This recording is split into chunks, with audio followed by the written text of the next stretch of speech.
Todd McFarlane swears up and down that, come hell or high water, there's gonna be a new Spawn movie in the next couple of years, even if he has to fund it himself. But how was that first one they made during the 90s? The movie opens with a frantically edited montage of faces, fire, and whatever random assets the editor had on hand. Cagliostro, a character we'll meet later, delivers a pretty intense narration that basically tells us the demon Malebolgia is looking for a general to lead his army, and is manipulating key individuals on Earth to make that happen. Cut to a Hong Kong airport where suddenly a damn ninja breaks in, whoops some ass, and shoots everyone dead. Splinter Cell here then shows off his very fancy rocket-launching backpack that would make for a pretty cool toy, and proceeds to blow up a plane and incinerate the evidence. More flames, more narration as Cagliostro explains Malebolgia once wanted his soul, but he managed to free himself. To cut to the chase a bit, that airport ninja was Bronze Tiger. He's a member of Task Force X who works for Amanda Waller and... Wait, no. Damn. Wrong Michael Jai White character. The airport ninja was an A6 assassin named Al Simmons. In front of Al's home, we meet his best friend Terry Fitzgerald, who... Wait, that can't be right. This is Terry in the comics, but this guy's...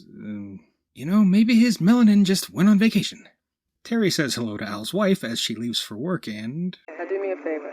What's that? Make sure he's back for dinner tomorrow night. I'll do my best. Make sure he's back for dinner tomorrow night. Oof, didn't you just feel the love and emotions radiating from that performance? So anyway, Al finally climbs off the shitter and rides to work with Soul Man Terry, who hands him an empty prop cup and tells him the people he blew up on that last job were actually innocent bystanders. Turns out Al doesn't like killing innocent people, so I can only assume the airport staff he slaughtered consisted entirely of human traffickers and jaywalkers. Otherwise, this character makes no sense. Al immediately confronts his boss, Jason Wynn, while another assassin named Jessica Priest just kinda watches and heckles Al here and there. And I want out. I always knew you'd lose your nerve. What kind of asshole just sits on a couch and complains like that? Seriously, get a life. Anyway, Al wants to leave the band and assures Wynn that nothing will change his mind. You don't quit us, son. We are not the U.S. Postal Service. Wynn argues the point, but finally relents, agreeing as long as Al goes on one final mission. Al agrees, because the leader of a covert team of assassins would never lie to anyone, right? So Al is quite surprised when he goes on that mission, gets shot by Priest, set on fire by Wynn, and then exploded so hard that his extra crispy ass gets launched like a shooting star down to hell. And you know what? Wynn's combat suit in this scene is pretty sweet, but it'd be even cooler if his heart was exposed for some reason. If only someone with a toy company would make that. Now, the actual movie tells things a little out of order here, so I'll just streamline the story a bit. Al ends up stuck in hell, looking like the Freddy Krueger version of a Ken doll, and is greeted by Dr. Claw's Second Life avatar. If you see my army, you can see Wanda again. This, unfortunately, is Malebolgia. He picked Al to be his army's general, probably after reading his psych profile. You are a borderline psychopath. Perfect for government service.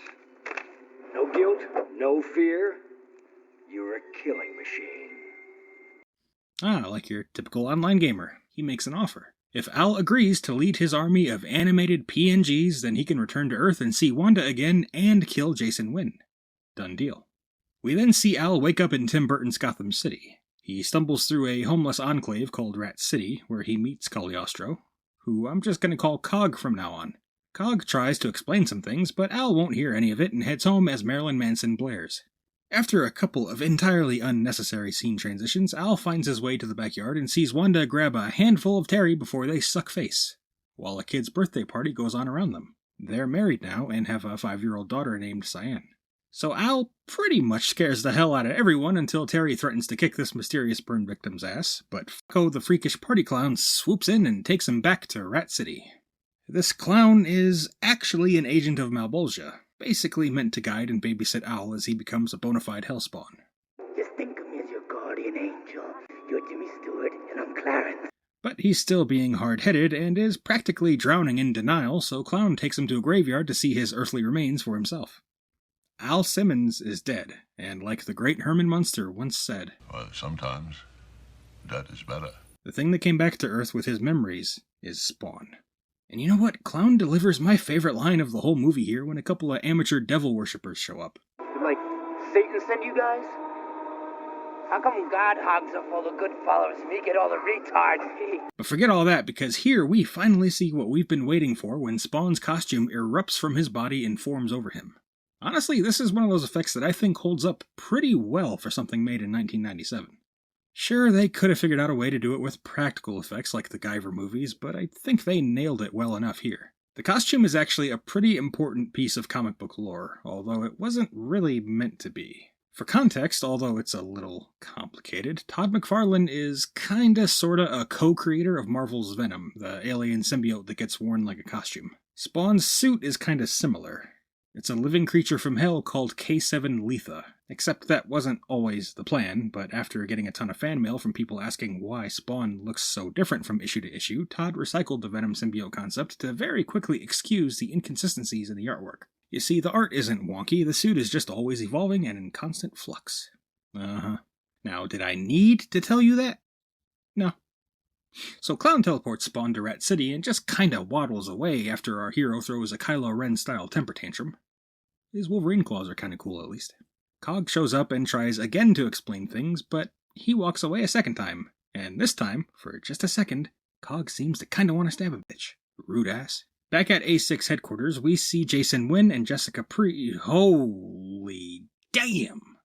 Okay, yeah, for the life of me, I can never seem to focus on what's going on in this scene. Something about Wynn weaponizing a virus and being the only one who has the vaccine, or something. I mean, it's probably important, but shit, girl.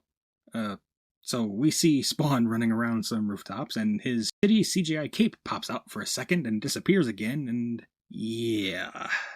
The cape is an aspect of the costume that doesn't work in this movie. I mean, they had a practical one that they used for promotional shots, and it was great for that, but it was clearly gonna look goofy as hell if they tried to use it on screen with him running around. So I don't blame them for going fully CGI with it, just they didn't have the budget to pull it off. They basically had to have the cape in some capacity. He's not really Spawn without it, but the suit looks pretty damn cool on its own here. But the important part of this scene is that Spawn steals a metric fuck-ton of guns and ammo, and then has his own Batman Forever moment, dropping into a fancy schmancy shindig to kill Jason Wynn in the most public way imaginable.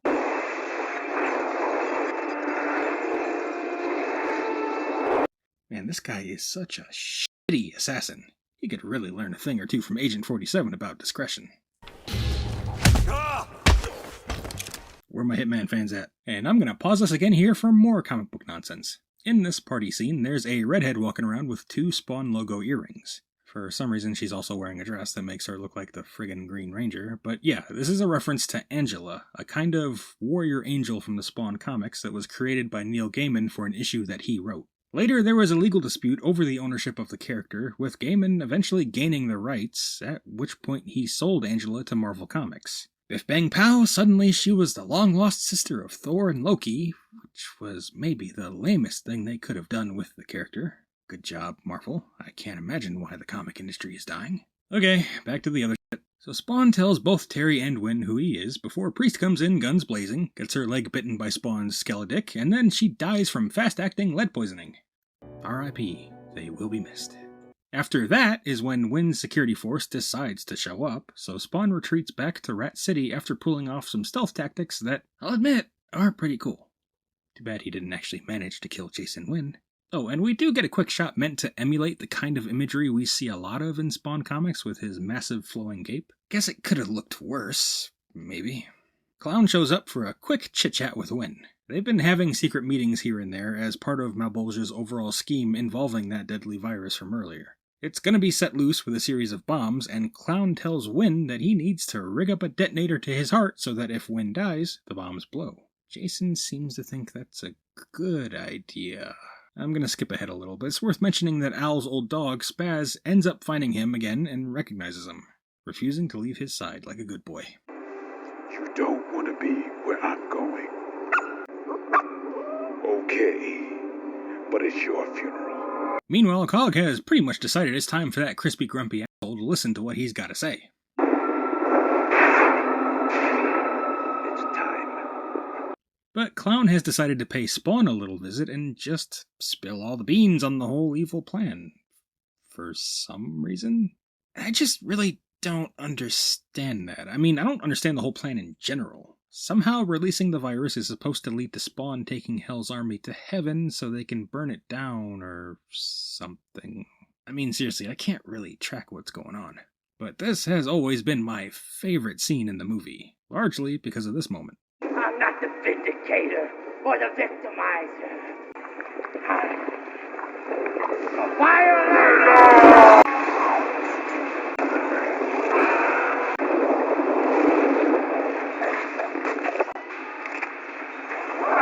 Clown shows his true form as the Violator. And honestly, this character's rivalry with Spawn was always the best stuff about the comics anyway, in my opinion. And it's nice that Violator is so accurate to the source material. I always loved that unique lanky design. The more current redesign in the comics isn't bad either, though. So Violator kicks his ass and basically crucifies him. Violator 1, Spawny Boy 0. Before telling Spawn to meet him at Wanda's house. Cog shows up and rightfully chews Spawn out for being an ignorant, hard-headed dumbass, and finally gets a chance to teach him how to properly use his powers. You see, you've been using your armor only by reflex. You must learn to control it. In particular, he teaches Spawn how to use those titty chains. Now try your chains. Fun fact. Well, more like a weird fact. In the comics, it was Harry freaking Houdini who mentored Spawn in this way. And no, I'm not going to provide more context. Spawn gets to the house and sees Wanda tied up by Wynn. Wynn tells him he has a choice. Lead Hell's army, or she dies. And then he stabs her a couple seconds later. So Spawn kicks the crap out of him for a little while, until Wynn finally decides it may be a good idea to tell him about the detonator in his chest. Except Spawn doesn't really care, and nearly impales him anyway, until it's very directly pointed out to him that Wanda's daughter will be one of the many, many people who dies horribly as a result. Subscribe for more like this. And then Spawn uses laser tractor beam eyes to take out the detonator and destroy it. Let me repeat that again. And then Spawn uses laser tractor beam eyes to take out the detonator and destroy it. I'm gonna circle back to that in a minute because it's a symptom of a larger problem with this movie. Oh, the dead Wanda is actually just Clown playing a prank, by the way.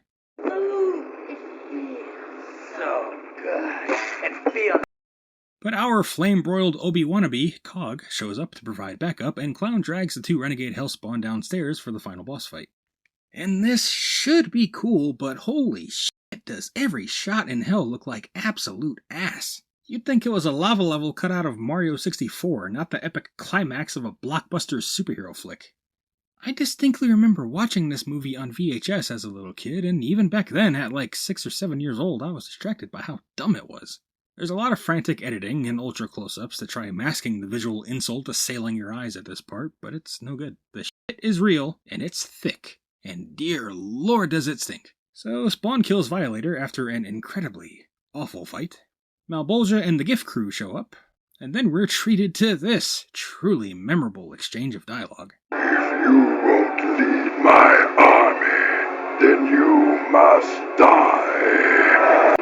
Never! And just as those low FPS Hellspawn are about to finally make a move and attack their would-be leader, the movie remembers it doesn't have that kind of budget, and so Spawn kills most of the army at once with his ever-convenient pew-pew laser eyes before grabbing Cog and returning to Earth.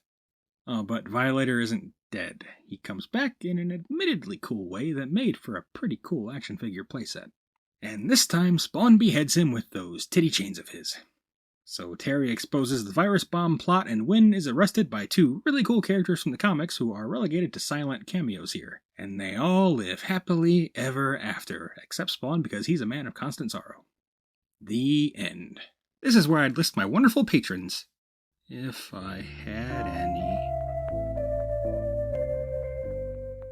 Man, this video has been depressing to make, because I used to really like this movie. A lot, in fact. But over the years I noticed that every time I popped it in for a rewatch, I enjoyed it less and less each time. It's just not very good. There's plenty of good stuff in it, though. The practical effects are still impressive. Because, I mean, I'm amazed by the prosthetic work that the makeup artist did. And It looks too bulky at certain angles, but the Spawn suit itself looks really damn good to this day. And the animatronic Violator, which sounds like a deranged toy now that I say it out loud, was also really well done. I did some research while writing this script because the movie at times really respects the source material and hints at interesting character dynamics in one moment, but then feels choppy and nonsensical in the very next moment. It became obvious that something weird happened behind the scenes, and it was in a Collider interview with Michael Jai White that I finally heard what that was. Unfortunately, I was privy to the first cut. The first cut had something like 71 special effect things in it, and the story was absolutely intact. And then there was so much editing and so many changes that the director, who's a special effects guy, I believe by the end of it, there was like 414 special effects shots. And he was excited about doing special effects shots. Right. And the story elements just suffered and suffered. And there were no longer any scenes that depicted, Al Simmons' early life. Right. The director in question was Mark Dippé, and Spawn was his first job as a director on a movie. He previously worked as a computer graphics guy on Back to the Future 2, Terminator 2, Jurassic Park, and many, many others. So when Michael Jai White basically says the director started stripping plot and character development out of his own movie to add more special effects scenes, I can understand why.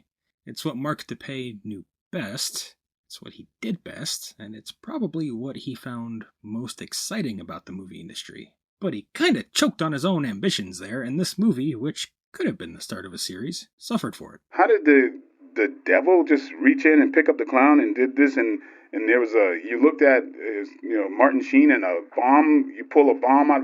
None of that was in the movie before. Right. The director came up with, I remember he told me, wow, I took a look of yours and then I made that into this, a bio bomb coming out of, I'm like, I don't understand what the hell's going on. Bob Shea, who ran New Line, he loved the first cut, and he just gave the director carte blanche to just enhance it the way he wanted.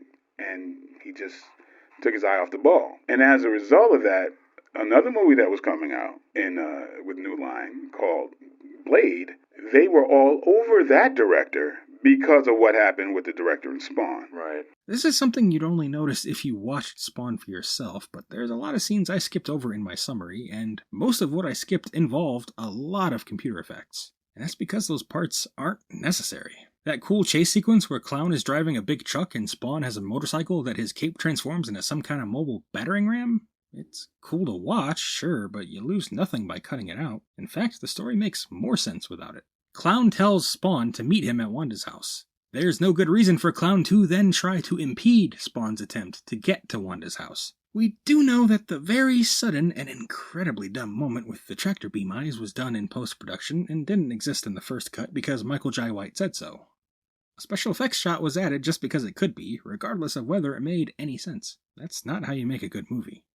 Now, I'll always be curious what the first cut looked like before the director was allowed to make so many changes. Would it have actually been a good movie? The performances were still rough.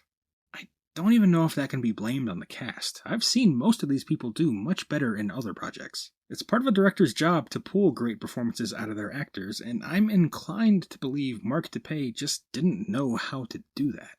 But I don't know. And even despite all that, I still have major problems as a fan of Spawn. The homeless community of Rat City has a pretty prominent role in the comics, especially early on, when they accept him for the crispy freak that he is and even build him a throne after he continues to protect them. In the movie, it's basically just one little kid that accepts and tries to befriend him, and his role is so unimportant I don't think I even mention him in the summary. Rat City itself ends up feeling pointless. Spawn's hideout could have been a porta potty and nothing would have changed in terms of plot. Sam and Twitch being relegated to a tiny cameo also stings a lot. And I'm sorry, but casting a white guy as Terry was just stupid. Race swaps suck. Always have, always will. A character is more than just a name. If you can't recognize them, they are not that character anymore. I will say, as much as I dislike John Leguizamo for the whining he's done over the years, I had a great time, but those prosthetics hurt, man. Oh, that hurt for real. Give me that paintbrush. I want to stab your eyeball, too. he put everything into his performance as Clown. The character maybe could have been used better, but honestly, I still hear his voice as Clown and Violator whenever I read the comics. In the end, do I recommend the Spawn movie? Nah, I don't think I can. The bad decisions and lackluster performances don't add any of that unintentional cheese that can make something so bad it's good. It ends up just being extremely mediocre. It's boring to watch, and this last viewing took me 3 days because I just kept losing interest in turning it off. Best scene where Spawn and Violator fought in Rat City is actually on YouTube, so just go watch that. The rest really isn't worth it. The toys that were made for this movie, on the other hand, were pretty damn cool. I had a few when I was a wee little lad. But that's all I got for you guys today. I'm baffled, and I hope to see you next time. Bye!